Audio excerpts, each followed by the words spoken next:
Hello all, this is NaveenPrabhu. Today I want to show you an interesting game in caro-khan variation which I played recently against my opponent. The caro-khan opening starts with the move e4 c6, knight f3, d5. This is the caro-khan defense. Let's go into the game. He captures my pawn, I recaptures and he plays d4, climbing the center.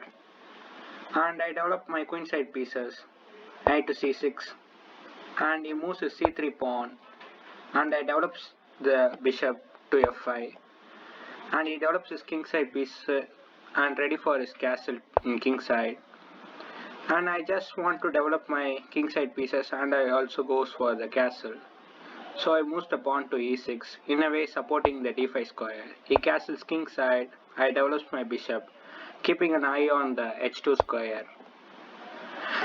And he develops his knight, and I develops my queen, and I want to attack his king side, so I was also planning to castle on the queen side, and it will be good for me to push the pawns on h and g files. The game continues by he placed a move knight to b3, and I don't want any knight intervenences in the position, so I stopped it by playing the move b6. That is, the knight can't come to either c5 or a5. Now he pushes the pawn to h3, I pushes my h4 pawn, he puts the rook on e file, so I just castles here on the queen side, and he plays the move knight to e5. I can just capture the knight and win a pawn, but that will lose my king here. I will show you the line here. If I captures here, if I captures with my queen, he can just deliver this check, and I will just lose my queen here. That's not good. So I also want to push the h and g files pawn. So I just push the pawn to f6, so that I can get a support to push the pawn on g5. In this position, the white knight captures my knight, and I capture with the queen, and the bishop captured my h5 pawn. And I just started pushing my g pawn forward. He asked for a bishop trade, and I just put in support to the bishop by playing the move knight to h6, in a way attacking the bishop on g4 square. He captures the bishop, and I captures the bishop.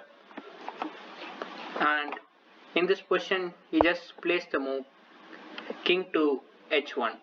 But if he takes the pawn on e6, I will just give him a check, and he have to capture it, and I can just capture the rook. So he avoids it by playing the move, moving the king to h1. And now I just don't want to give up the pawn for free, so I just push the pawn forward. He captures the pawn, I captures. Then he just pins my knight with the king by playing the move queen to g4.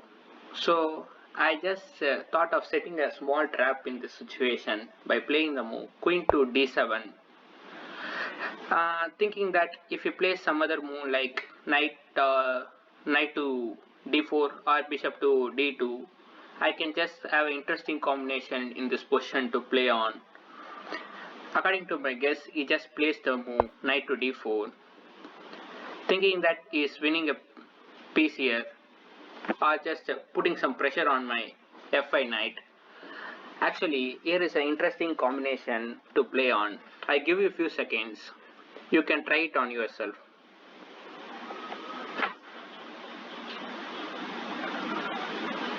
I hope you have found this move, that is knight to g3. It will just give him a check and opens the attack on the queen.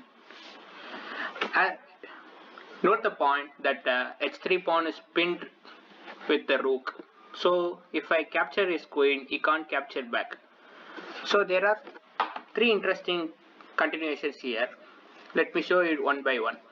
If he moves his king upward, I can just capture the queen and will be a queen up for nothing, and he can't able to do anything here.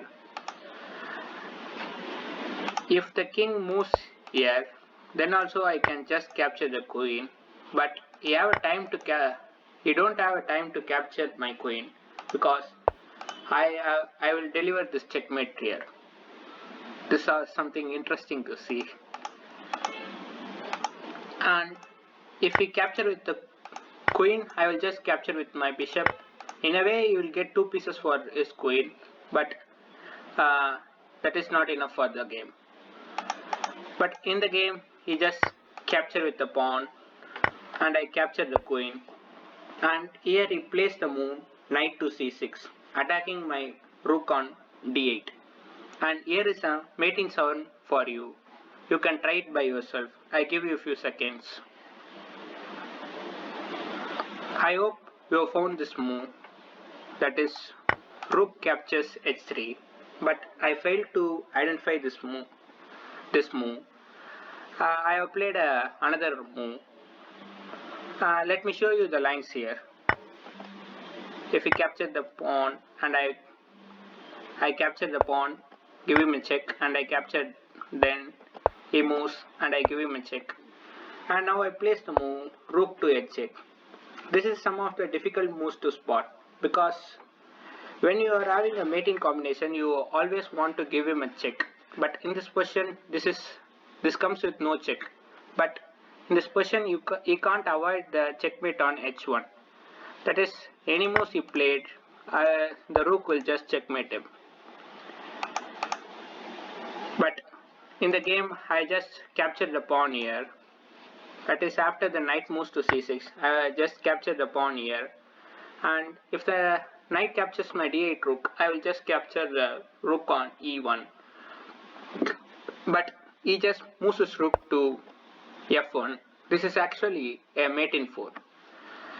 Let me show you what I played in the game. I just captured the pawn here, and if you capture the rook here with the pawn, I will just capture with the queen and give him a check, and the king moves to g1 and I will checkmate him on h2. So he just moves his king to g1 and thinking that he has somehow survived in the mating attack, but that is not true. I just give him a rook check on h1. He need to capture the rook. He captures back, and I just give him a check on h4 so that he have to move his king, and I will just mate him on h2. Actually, in this position, white resigns and I won the game. I hope you have enjoyed this video. If you like this video, hit the like button. Keep supporting this channel. Thank you for supporting this channel. Bye bye. See you in the next video.